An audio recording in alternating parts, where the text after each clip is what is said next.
And in calling out China, one must not forget the crisis in Italy. 3,405 casualties. It has become the worst hit country after China. And yet, Italy is doing all it can to become a model for every nation threatened by the same enemy. But what it's not doing is ask questions.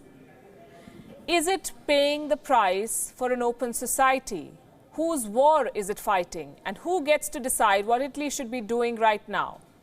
Definitely not China. And yet, the Chinese regime's audacity is astounding. Beijing is trying to paint itself as a good Samaritan by deflecting criticism over its handling of the outbreak. Look at some headlines that we've culled out for you. The Chinese state media is preaching Italy about epidemic control. That is rich coming from China. Quoting the headline on your screens, Italy learns little from China's epidemic control and pays the price.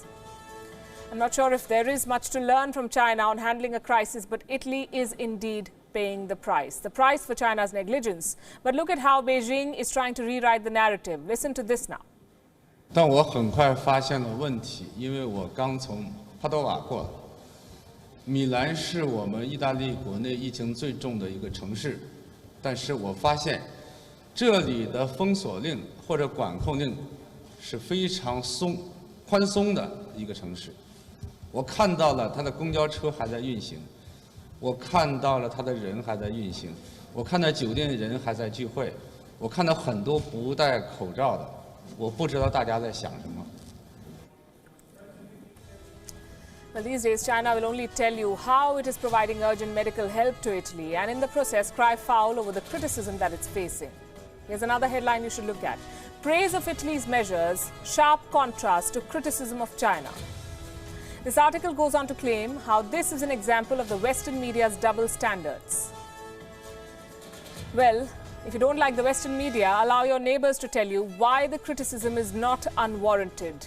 But the Chinese Foreign Ministry has blocked us, or we would have told them where they went wrong.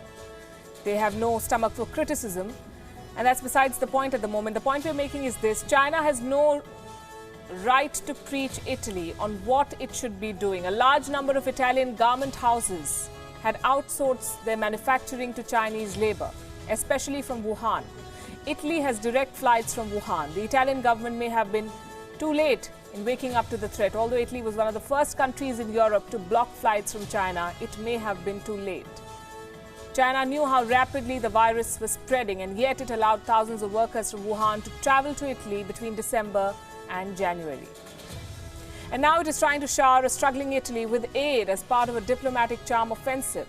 Beijing is sending medical supplies and millions of masks to Italy. It is offering low-interest loans and teams of medical experts. 2 teams of medical experts are currently in Italy. For China, this may be a noble gesture. That's what they're trying to sell it as. But the world sees it as damage control.